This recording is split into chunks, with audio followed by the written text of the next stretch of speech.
Heyo, welcome back to Luck Management. I'm your host, Carter Loesch, and we got another edition, and say hello to Lolo back there, popping up right there. We got another edition of the luckiest podcast in the world. And you know what? We're starting it off strong. Notre Dame got that W. That's going to be a big topic here today. Talk about some good beats, talk about some bad beats. Going to talk about how life is going in America right now.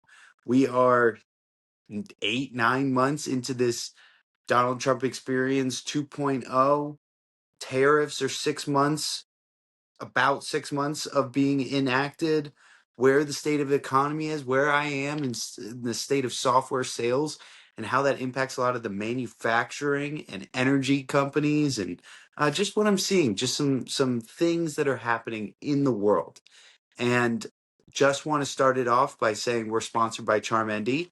And charmND, I don't know if you guys have been following. I don't know if you guys have seen. There's been some pretty crazy stuff going on. So there was the Copyright Office trying to come after us and saying that we weren't connected or that we didn't have any sort of trademarks, which I do not have an official trademark. But then at the same time, I am having and had discussions with the Idea Center, building out these pieces, working with the university to do this, and a few different people.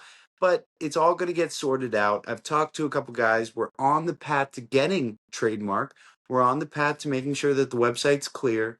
But they're coming after me because I have great things that should honestly be associated with the university, but it's sometimes a little hard to get that done. So I'm working the path there. And if you guys want any of the charmND gear, it's always at the charmND shop on Etsy. And it honestly pays for me buying new supplies, trying to get new things for the lovers out there of Notre Dame, whether it be through earrings, necklaces, keychains. I'm always trying to think of fun, interesting, and engaging things for you guys. So please, if you want to support this podcast and you want to support my local art, I love honestly doing it and building these. And when people wear them and they enjoy them, it brings so much happiness to me. So really, really thankful for you all. And we have anything you can want. Actually, everything at the store right now is between 30 and 40% off. And the more you buy, I actually send you a pair of earrings. So please go on there. Please support the podcast. Please support me and support the Irish. In a way, it's not trademarked, but you're the underground Notre Dame guy. The second thing is I also made this new shirt. Like, check this shirt out. I got a ton of different logos. Oh, they're all the same logo of Luck Management, but this might be my Luck Management shirt now from now on. So hope you guys enjoy. I still have some t-shirts. So how about this? If you personally reach out to me after listening to this episode, you say, I listened to the episode, I would like a t-shirt. I will send you a t-shirt free of charge. I have a few. I love all the luckies out there that are listening and just want to be able to share some of the good news. So please reach out to me and let me know what you're thinking. So wanted to start it off actually. So I have gotten this book and it's called The Daily Stoic. It's a Wall Street Journal bestseller and it has 366 meditations on wisdom, perseverance, and the art of living.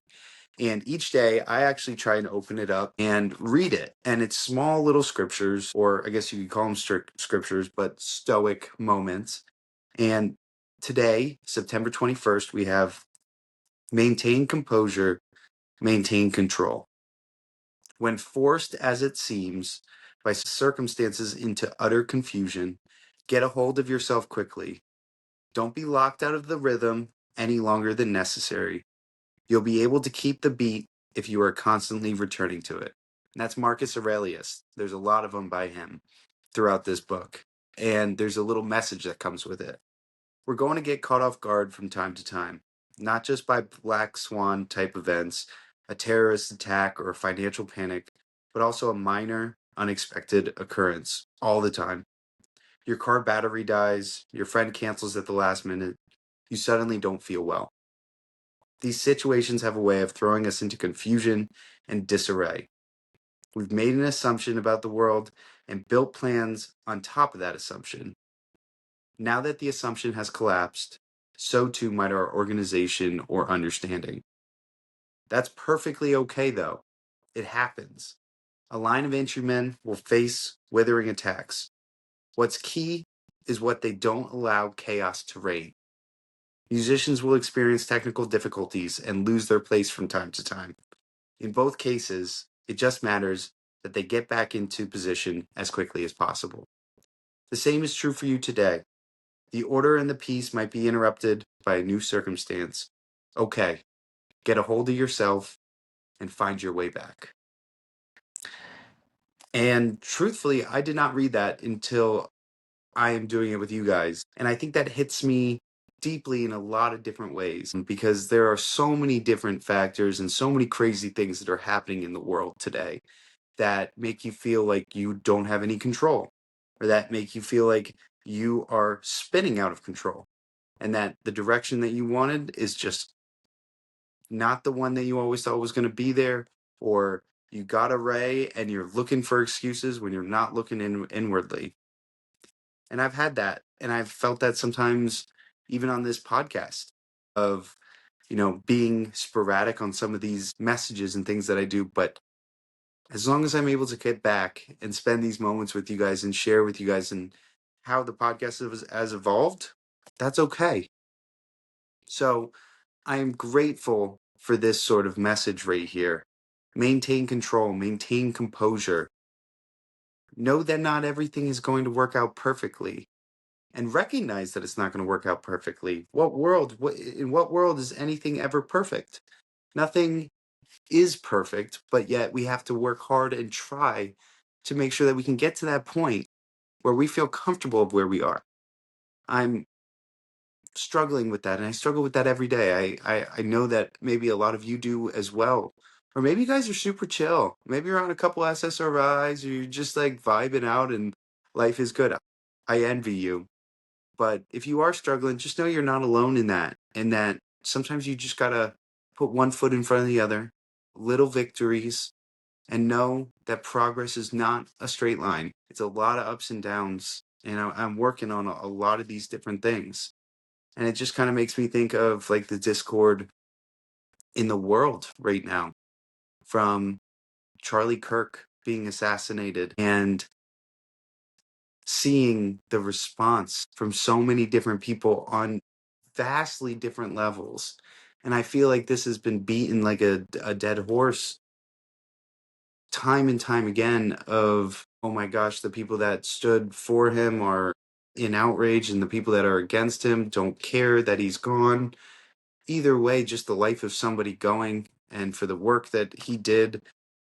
There's two children that don't have their father anymore, and he was one that always seemed to be out there speaking his truth. And yeah, he may have had a moment of, we should not be doing this, or America is failing in that. That was his opinion, and it's just really hard to see that happen, and hard to see how politicized and crazy the aftermath has been. And these companies right now, and even in presidencies, they will heighten up these moments to just get their political ruse out there. It blurs the lines because people don't mourn that somebody is dead. They use it as a ploy to get angry or say that the other party is doing things incorrectly. And I don't want to live in that world, and yet we do. We take advantage of what is put before us, where we can be very selfish creatures, me included, where we adjust to the situation, or we have this in front of us, so we're saying we can do this a little bit better because we have some sort of justification. And it's just hard to hear, it's hard to realize, and it feels in some quasi way like it feels like a pivotal moment in this new administration where now people are getting fired for giving their own viewpoints online or giving their own thoughts, and hate speech is wrong. It shouldn't be used. It's degrading to people, and when these things happen, fights occur and people die and stuff like that. But now people can't speak their mind, or they can't say what they feel without the repercussions coming, which I completely understand. And I actually stand with that if you're causing harm. But also at the same time, we were built and established on this idea of having free speech and being able to speak our minds. And it doesn't mean that you're not going to be held accountable, but it's just crazy to see this start to happen on a world scale where now presidents are going against this and there's fighting on so many different levels. And I just feel like there is going to be a point where we need to stop worrying about what we can turn this into and actually look at the realities. And I'm not good at it. Every single day I have a podcast in or I have music going and I don't want to hear my own thoughts, but like maybe we need to sit back and say, guys, this is crazy. This is not how it should be. This is an environment where we are scared of everything. And we've accepted that it's okay to be scared of it all and that we are not going to do what we want to do because we're all motivated by money or what somebody else is going to think about us. I listen to Joe Rogan a lot. He's like, I wish people could find their passion. And I like scream. I scream because I agree with him. But also at the same time, you know how hard it is to go do that because we're just stuck into this cycle of doing what we think we should do because of society telling us one thing, what our parents want us to do, and how that fits into society, and then our own viewpoint of where we are in our generations. I mean, much less getting into relationships and how we want the other person to see us and feel for us and understand where we're coming from and what sort of image we want to provide to ourselves, but also in the world of going online and sharing that profile. We have so many different ways that we're trying to show ourselves, and yet it doesn't feel like we're showing ourselves. And this is a majority. And I keep coming back to this dead end internet theory that like all these bots and stuff that are coming up and building and pushing all this out, it's just causing anguish and anxiety for so many people. And I hate to see it. This is like a time you just go to your family and try and talk about these hard moments. It doesn't matter if you're left or right. I mean, the wings are all attached and it's all being systematically placated in a way that makes you angry. So you don't focus on the things that actually matter at the end of the day. It's been hard to do that. And you just go through your life. I mean, every generation is the greatest generation for all this crazy stuff that we have to go through. I am so blessed in so many different ways, and yet I see these things and there's what's the hard part about it is that I do get desensitized to it sometimes. And so I just ask that you all take a moment and say like what does it mean or what can I do locally or what can I do to change the life of somebody for the better instead of all this anguish and hate. It's made me just reconsider all of my different views and how I see the world.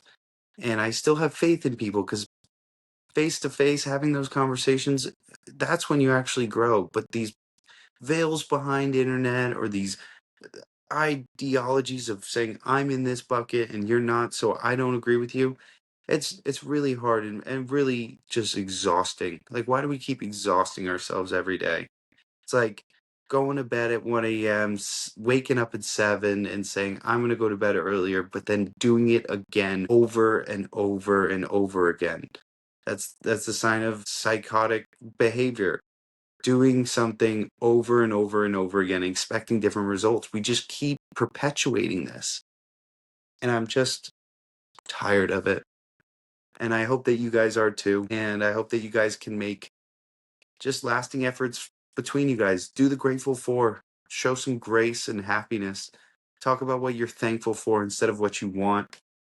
And do as I say, not as I do, because I want a lot and I am struggling through this, but I try and open it up to this platform so that you guys can hear that and maybe think that you're not alone in that. So I guess that kind of goes into the state of the economy though, too. I mean, looking at it, I'm in software sales, and it's funny. Everyone that hears when I say I'm in software sales, they're like, "Oh, awesome!"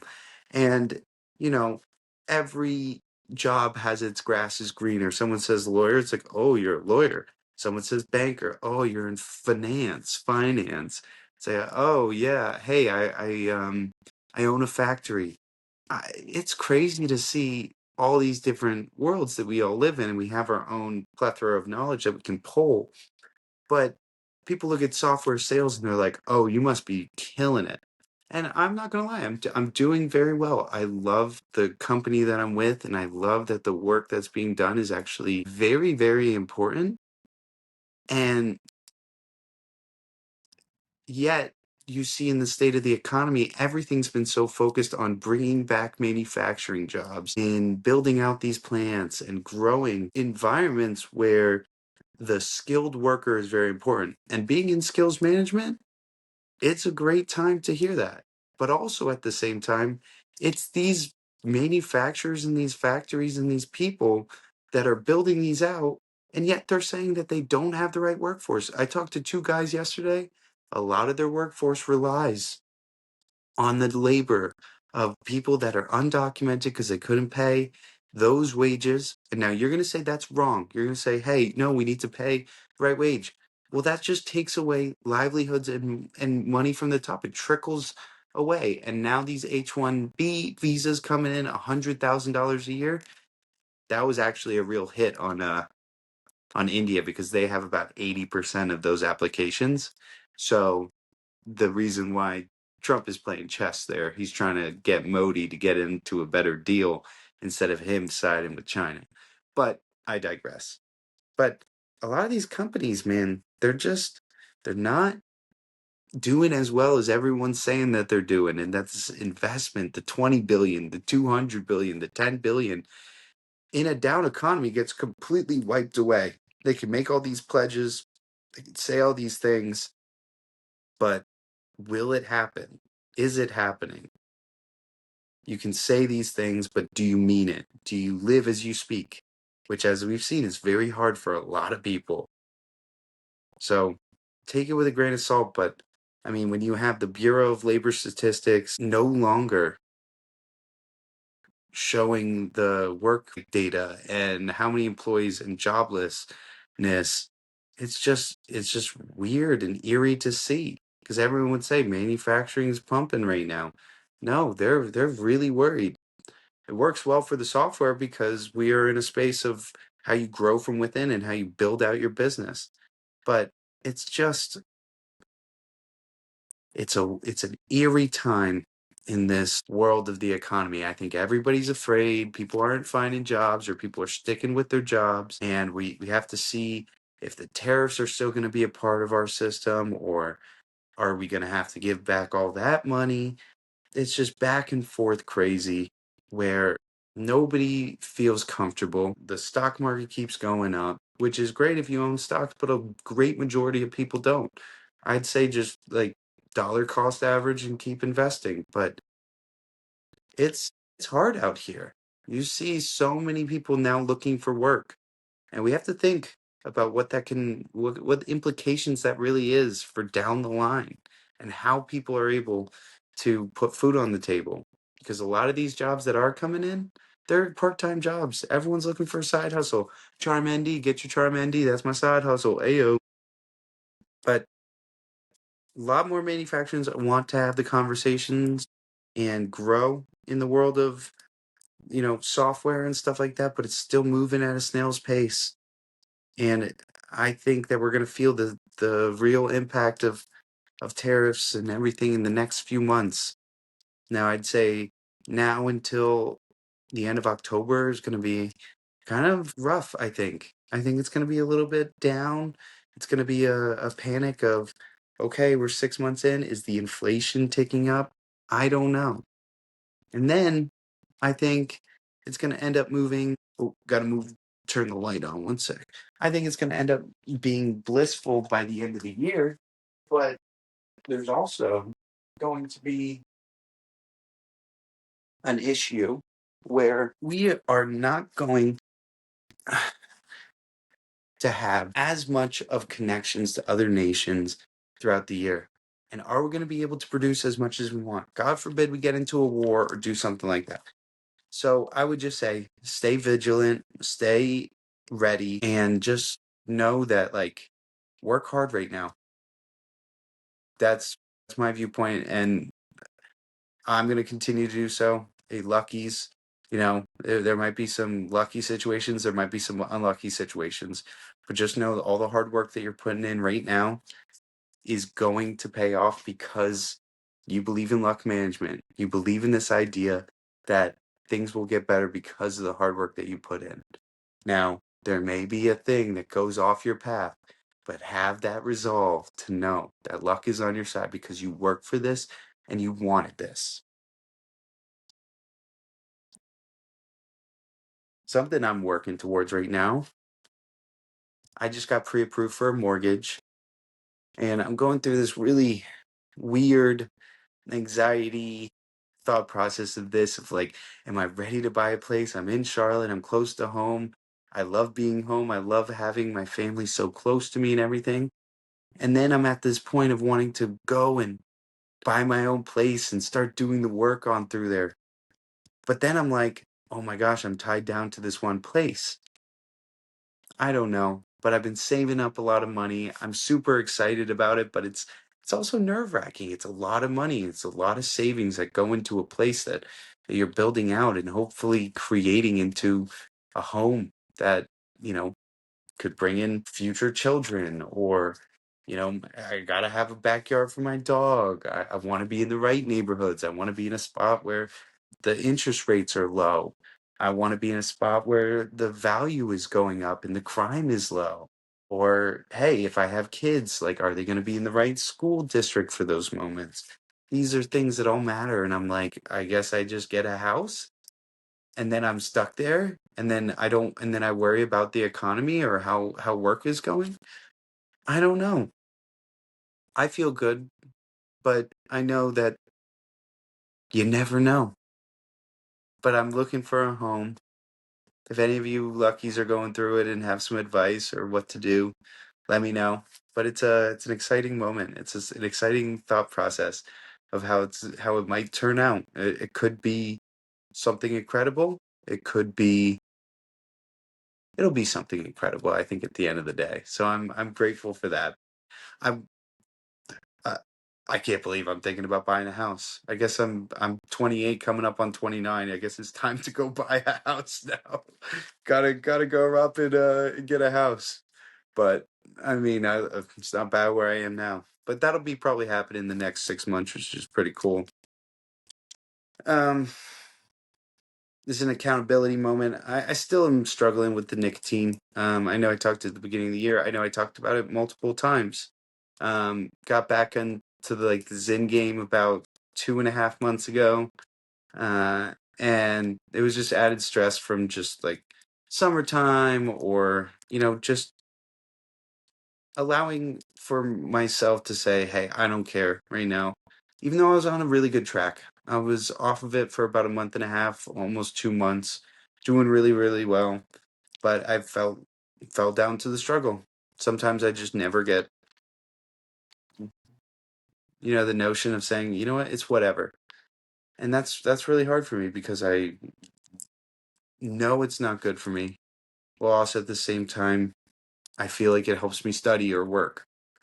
And so I've taken these steps again to get back onto the nicotine gum, to just walk through the steps of, having a piece every 2 hours and breaking it down into making it a real effort. And it's a 3-month supply. So I'm hoping that hopefully by my birthday, I will be fully off of it and working towards it. And I feel like I always have used nicotine as a crutch. And when I'm anxious, I always want nicotine. And I want to make sure that I'm doing something for myself to show myself that I can fight through it. And for the health of the people that I care about and the people that I love, I want to be able to do that. So sorry, I got a festival kind of going on in the background. That's why there's so many different lights flashing in front. But I struggle with it. but if you're struggling with it, just maybe we can do it together. Have a piece of nicotine gum on me. It's just, I've done it for far too long, and I need to prove to myself that I can get away from it. So this weekend, we also had Julia's bridal shower. That was really sick. That was so awesome. She's getting married soon, November 1st, the big day. I mean, it's absolutely phenomenal.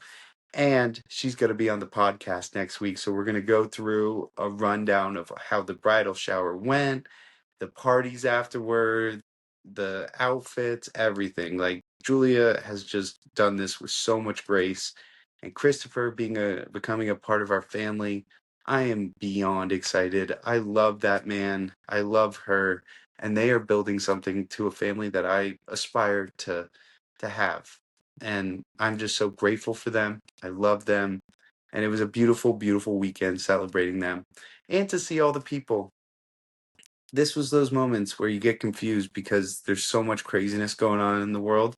And then you can have a cocktail party and invite your favorite people of all time, and they all show up and they want to be there for you and they want to love you and they want to catch up and they just want to see what you're doing.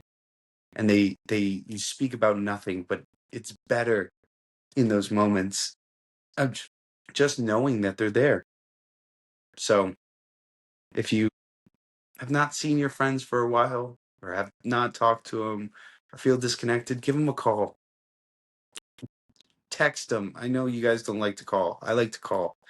But text them or just say hey, because I'm sure that they would so appreciate it and love it. And you guys could rekindle. I think that'd be great. Yeah. So, one lucky situation today I'll just talk about.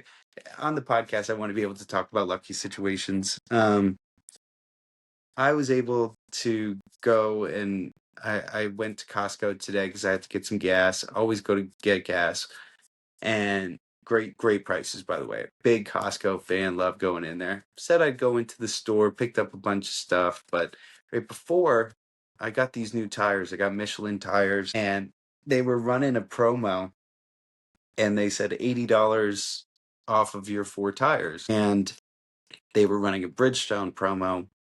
So I was like, okay, can we get Bridgestone ones? The ones that they recommended for my car were not Bridgestone. So they said, hey, sorry, the ones that you're going to need for your car, you're going to have to go with the Michelin. But, and we know that the deal isn't going on, but if you retroactively come back in 30 days and we're doing a new deal, we can get you the discount and everything. So I'm just going about my day. And this was about a month ago, and going about my day, going in there, I asked them, I was like, hey, I see you guys have that new promo. I got Michelin tires. I wanted to see how many days it's been since I've gotten that done and if I can apply the credit. He starts clicking. He's like, hey, can I get your member number? Boop, boop, boop. He goes, yeah, you got them 30 days ago. Let me go get you a receipt. $87 off my tires. I mean, they were like $900 tires, but a little 10% off. Are you kidding me? Let's go. And it just like sparked those lucky situations. See one thing, go in, maybe see if like, hey, can I get that back? Wasn't paying attention too much, and it just worked out. It just felt good. I felt a little bit of a spark, and I appreciated that. That felt maybe a lucky situation in life. Maybe not luck management, and maybe it was in the back of my head for weeks. And when I told my mom to get tires, she got the $87 off. But I went in on that day, and it was the 30th day and last day to do it. Got my refund. It was pretty cool. Just kind of worked out in that way. Okay, we're about 30 minutes in, so I'm gonna cut it there. But last thing we have to talk about is Notre Dame. So Notre Dame got right. Notre Dame is 1-2, and that sounds disgusting. I'm not a fan of 1-2 overall.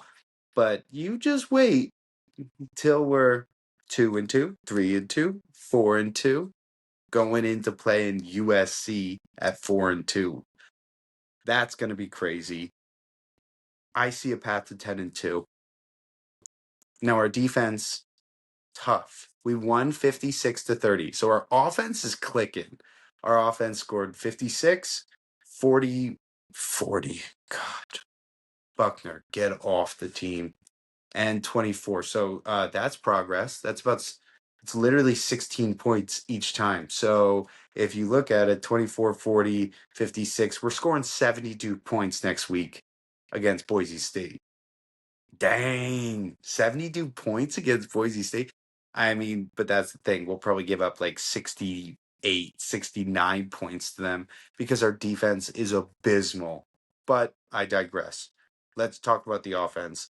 Love and Price both had 2 touchdowns each.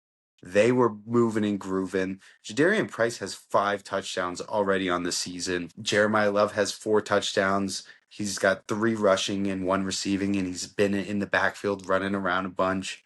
We're 25% done with the season, and to them, those 2 have 9 touchdowns combined already. I mean, that's pretty good.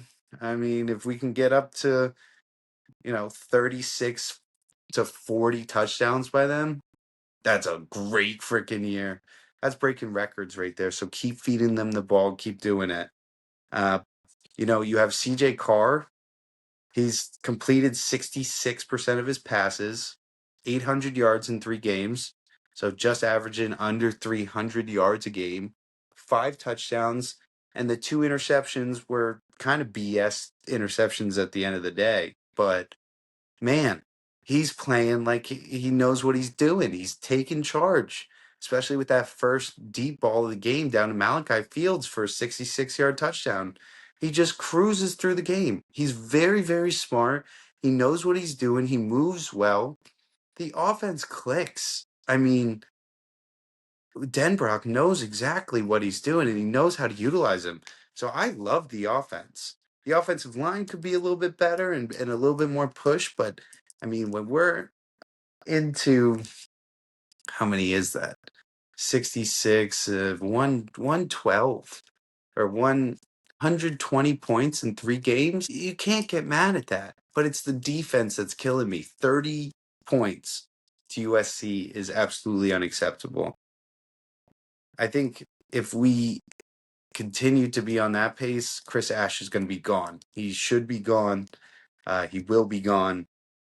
But give him some time to get into his system. But we're 1-2. And we still got guys that need to get hot. You have Faison that's doing a great job, but Greathouse hasn't done too much. You got Reardon who's catching some balls, but hasn't scored any touchdowns. Like, as long as we're moving the ball in group, I don't love how we have to be a running gun offense because Notre Dame has never been that way. And I just know us too much from the past of being unable to score. We can score. It's just, can we stop them? We need these guys to step up. We need the pass rush to get to the quarterback faster.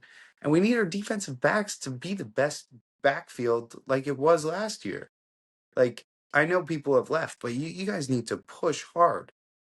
I mean, it's one of those things that, man, if we can just keep progressing on offense and get a few stops and some turnovers on defense, we are going to be very, very good. I expect us to be strong. And my mistake, we're playing Arkansas next week, which an SEC win, we get that. We're cooking. We're 2-2. And move it into Boise State that we can beat. Go into 3-2. Then we play NC State 4-2. And then it's USC. At 4-2, you win that game 5-2, 5 wins straight. You were already 20. We win the next few games, we're back up to like 15, 12, 10 right there. And we keep cruising. And we show them why Notre Dame football has had the best recruiting classes for the last 5 years, why Marcus Freeman is a top-tier coach, and why we're going to get back into the football playoff. So I'm so excited by these guys. I'm going to the NC State game, so I got a couple weeks there. If you're going, let's link up. I'm going to be having episodes being, put together because I'm going to be out at tailgates talking to everyone. Haley's coming with. I got some friends coming. It's going to be incredible. So I'm super, super excited. Also, I've been doing a walking variance. I'm doing a weighted vest while I'm walking. I don't know if you guys have ever gotten a weighted vest, but that is Carter's luck management advice of the week. Get a weighted vest and you walk, and it's a great workout. You feel better. You kind of get addicted to it because you're like, whoa, this would be me with like 20 pounds heavier. It's kind of crazy, but highly recommend. And that's Carter Loesch's luck management advice of the week. New segment. Boom, boom. Um, but yeah, that's kind of all I have. Stream of consciousness, wanting to check in with the people. And I love doing this as much as it's as cathartic as can be, and being able to share myself. And I appreciate you luckies for logging in, listening, and living the luck management lifestyle. It means the most to me. As always, you can find us on Apple, Spotify, or YouTube. Keep living the luck management lifestyle. Peace.